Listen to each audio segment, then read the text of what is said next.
ಯತ್ನಾಳರ ಉಚ್ಚಾಟನೆಗೆ ಅವರ ಬೆಂಬಲಿಗರು ಹೆಂಗೆ ಪ್ರತಿಕ್ರಿಯಿಸಿದರು, ಉಳಿದವರು ಹೆಂಗೆ ಪ್ರತಿಕ್ರಿಯಿಸಿದರು ಅನ್ನೋದನ್ನು ನೋಡಿದ್ರಿ. BJP ರಾಜ್ಯಾಧ್ಯಕ್ಷ ವಿಜಯೇಂದ್ರ ಅವರು ಇದನ್ನು ಸಂಭ್ರಮಿಸಲಾರೆ, ದುರದೃಷ್ಟಕರ ಅಂತ ಟ್ವೀಟ್ ಮಾಡಿದ್ದಾರೆ. ಸಮರ್ಪಣೆ ತ್ಯಾಗದ ಪಾಠ ಹೇಳುವ ಸಂಘಟನೆಯಲ್ಲಿ ಬೆಳೆದಿದ್ದೇನೆ. ಸಹನೆ, ತಾಳ್ಮೆ, ಜವಾಬ್ದಾರಿ ನಿರ್ವಹಿಸುವ ನಿಟ್ಟಿನಲ್ಲಿ ಆಧಾರ ಸ್ತಂಭ. ಈ ನಿಟ್ಟಿನಲ್ಲಿ ವರಿಷ್ಠರ ಶಿಸ್ತು ಕ್ರಮವನ್ನು ನಾನು ಸಂಭ್ರಮಿಸಲಾರೆ. ಬದಲಾಗಿ ಈ ಬೆಳವಣಿಗೆ ದುರದೃಷ್ಟಕರವೆಂದು ದುಃಖಿಸುತ್ತೇನೆ. ವಿಶ್ವಾಸ ರಾಜಕಾರಣ ಎಲ್ಲರೊಡಗೂಡಿ ಮುಂದುವರೆಸುತ್ತೇನೆ. ಪಕ್ಷ ಸಂಘಟನೆಗೆ ಕಟ್ಟಕಡೆಯ ಕಾರ್ಯಕರ್ತರನ್ನು ಅಣಿಗೊಳಿಸುವೆ. ಭವಿಷ್ಯದಲ್ಲಿ ನಡೆಯುವ ಹಾದಿಯಲ್ಲಿ ಎಲ್ಲಾದರೂ ಎಡವಿದರೆ ಅದನ್ನು ತಿದ್ದಿ ತೀಡುವ ಅಧಿಕಾರ ಪಕ್ಷದ ಎಲ್ಲ ಹಿರಿಯರಿಗೂ ಇದೆ, ಇತ್ಯಾದಿ ಇತ್ಯಾದಿ. ವಿಜಯೇಂದ್ರರ ಟ್ವೀಟ್ ಇದು. ಇನ್ನೊಂದು ಕಡೆ ಜಯಮೃತ್ಯುಂಜಯ ಸ್ವಾಮೀಜಿ, ಪಂಚಮಸಾಲಿ ಸ್ವಾಮೀಜಿಗಳು, ಅವರು ತೀವ್ರವಾಗಿ ಖಂಡನೆ ಮಾಡಿದ್ದಾರೆ. BJP ಹೈಕಮಾಂಡ್ಗೆ ಡೆಡ್ಲೈನ್ ಕೊಟ್ಟಿದ್ದಾರೆ. ಏಪ್ರಿಲ್ 13ರ ಒಳಗೆ ಉಚ್ಚಾಟನೆಯ ಆದೇಶವನ್ನು ಹಿಂದೆ ಪಡಿಬೇಕಂತೆ. ಇಲ್ಲದೇ ಇದ್ದರೆ ಬೆಳಗಾವಿಯಲ್ಲಿ ದೊಡ್ಡದೊಂದು ಪ್ರತಿಭಟನೆ ಮಾಡ್ತಾರಂತೆ. ಕೇಳಿಸ್ಕೊಳ್ಳಿ ಏನಂದ್ರು ಅಂತ. ಇವತ್ತು ಇಡೀ ರಾಜ್ಯ ಜನ ಮಾತಾಡ್ತಾರೆ, ನಾನು ಹೇಳೋದಲ್ಲ, ಇಡೀ ರಾಜ್ಯ ಜನ ಮಾತಾಡ್ತಾರೆ. ಯಡಿಯೂರಪ್ಪನವರು ಇವತ್ತು ತಮ್ಮ ಕುತಂತ್ರದಿಂದ ಬಸವಣ್ಣ ಪಾಟೀಲ್ ಅವರನ್ನು ಉಚ್ಚಾಟನೆ ಮಾಡಲಿಕ್ಕೆ ಪ್ರಯತ್ನ ಪಟ್ಟಿದ್ದಾರೆ. ಬಸವಣ್ಣ ಪಾಟೀಲ್ ಅವ್ರನ್ನೂ ರಾಜಕೀಯ ತುಳಿಯೋ ಪ್ರಯತ್ನ ಮಾಡಿಲ್ಲ ಯಡಿಯೂರಪ್ಪನವರು.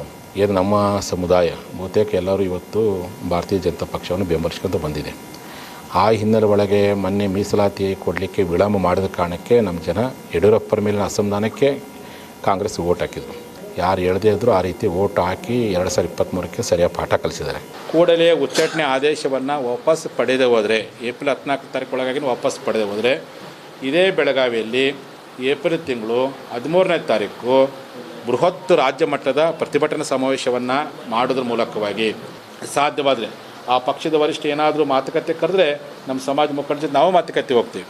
ನಿಮ್ಮ ಪಕ್ಷದ ಒಳಗಿರ್ತಕ್ಕಂಥ ಭ್ರಷ್ಟಾಚಾರ ಮತ್ತು ಕುಟುಂಬ ರಾಜಕಾರಣ ಬಗ್ಗೆ ಧ್ವನಿ ಎತ್ತುವಂಥ ವ್ಯಕ್ತಿಗಳನ್ನು ಏಕೈಕಿ ಉಚ್ಚಾಟನೆ ಮಾಡ್ತಕ್ಕಂಥದ್ದು ಎಲ್ಲೇ ಒಂದು ಕಡೆ ಪಂಚಮಸಾಲಿ ಹೋರಾಟವನ್ನು ಕಡೆಗಣಿಸುವಂತಹ ಉತ್ತರ ಕರ್ನಾಟಕ ನಾಯಕ.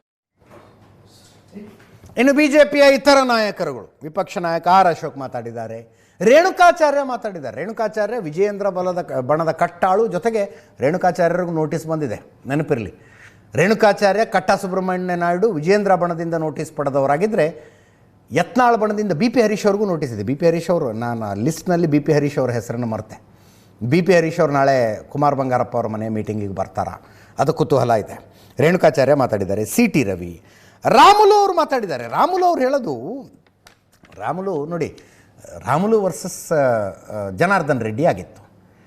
ರಾಮುಲು ಅವರು ಉಚ್ಚಾಟನೆಯ ನಿರ್ಧಾರವನ್ನು ಪಕ್ಷ ಮರುಪರಿಶೀಲಿಸಬೇಕು ಅಂತ ಹೇಳಿದ್ರೆ ಉಚ್ಚಾಟನೆ ಮಾಡಿದ್ದು ಕರೆಕ್ಟು, ಗೊಂದಲ ಪರಿಹಾರವಾಯಿತು ಅಂತ ಜನಾರ್ದನ್ ರೆಡ್ಡಿ ಹೇಳಿದ್ದಾರೆ.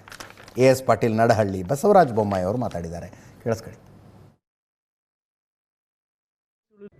ಎಲ್ಲ ಒಟ್ಟಿಗೆ ಹೋಗಬೇಕು ಅಂತೇಳಿ ಭಾಳ ಪ್ರಯತ್ನಗಳನ್ನು ನಾನು ಮಾಡಿದ್ದೀನಿ. ನಮ್ಮ ಪಕ್ಷದ ಹಲವಾರು ಹಿರಿಯ ಮುಖಂಡರು ಕೂಡ ಒಟ್ಟಿಗೆ ಹೋಗಬೇಕು. ಯತ್ನಾಳ್ ಅವರ ಇನ್ನು 6 ವರ್ಷಗಳ ಕಾಲ ಉಚ್ಚಾಟನೆ ಮಾಡಿರೋವಂಥ ಸುದ್ದಿನೂ ಕೂಡ ನನಗೆ ತಿಳಿತು. ಎಲ್ಲ ಒಟ್ಟಿಗೆ ಹೋಗಿದ್ದರೆ ಚೆಂದಾಗಿತ್ತು. ಆದರೆ ನಮ್ಮ ಕೇಂದ್ರದ ನಾಯಕರು ಏನು ತೀರ್ಮಾನ ತೆಗೆದುಕೊಂಡಿದ್ದಾರೆ, ಆ ತೀರ್ಮಾನಕ್ಕೆ ನಾವೆಲ್ಲರೂ ಕೂಡ ಬದ್ಧರಾಗಿರಬೇಕಾಗ್ತದೆ. ಯಾರು ಕೂಡ ಪಕ್ಷದ ವಿರುದ್ಧವಾಗಿ ಮಾತಾಡುವಂಥದ್ದು ಒಳ್ಳೆಯದಲ್ಲ. ನಾವೆಲ್ಲರೂ ಪಕ್ಷದ ಶಿಸ್ತಿನ ಸಿಪಾಯಿಗಳ ರೀತಿಯಲ್ಲಿ ಕೆಲಸ ಮಾಡಬೇಕು.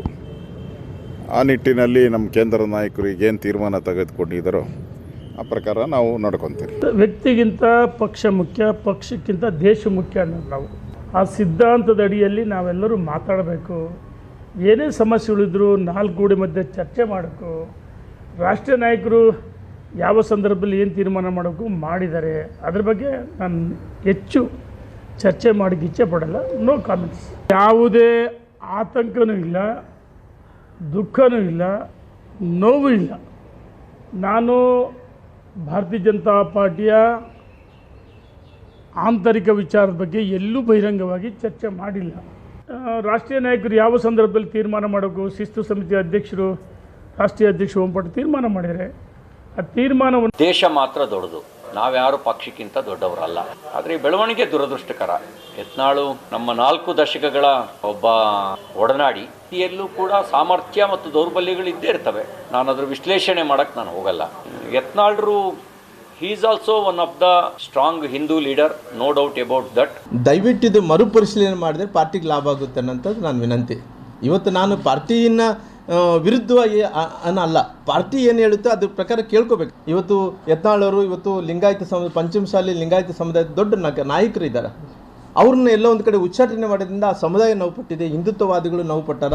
ಯತ್ನಾಳವ್ರು ಕೂಡ ಬಿಡ್ಕೊಂಡ್ರೆ ಪಾರ್ಟಿಗೆ ಎಲ್ಲೋ ಒಂದು ಕಡೆ ಪಂಚಮಸಾಲಿ ಲಿಂಗಾಯತ ಸಮುದಾಯ ಭಾಳ ದೊಡ್ಡ ಸಮುದಾಯ ಇರೋ ಕಾರಣ ಅಲ್ಲೆಲ್ಲೊಂದು ಕಡೆ ನನ್ನಂಥವ್ರು ಯತ್ನಾಳಂಥವ್ರು 100 ಜನ ಬರ್ತಿರ್ತಾರೆ ಹೋಗ್ತಿರ್ತಾರೆ. ಇಲ್ಲಿ ಒಬ್ಬ ವ್ಯಕ್ತಿ ಮೇಲೆ ಪಕ್ಷ ನಿಂತಿಲ್ಲ. ಗ್ರೌಂಡಲ್ಲಿ ಆ ರೀತಿ ಏನೂ ಇಲ್ಲ.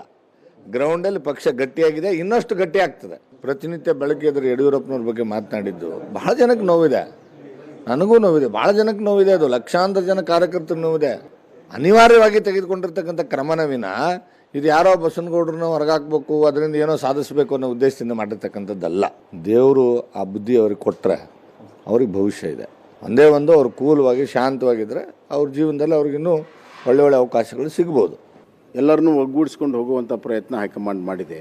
ಆದಷ್ಟು ಎಲ್ಲರನ್ನೂ ಒಂದುಗೂಡಿಸಿ ತೆಗೆದುಕೊಂಡು ಹೋಗುವಂಥದ್ದು ಇವತ್ತಿನ ಒಂದು ಸ್ಥಿತಿಯ ಒಂದು ಅನಿವಾರ್ಯತೆ ಇದೆ. ಪಕ್ಷದ ನಿರ್ಣಯ ನಾನು ಯಾವಾಗಲೂ ಹೇಳ್ತಿದ್ವಿ, ಹೈಕಮಾಂಡೇ ನಿರ್ಣಯ ತಗೊಳ್ತದೆ, ನಾವೆಲ್ಲರೂ ಒಪ್ಕೋಬೇಕು.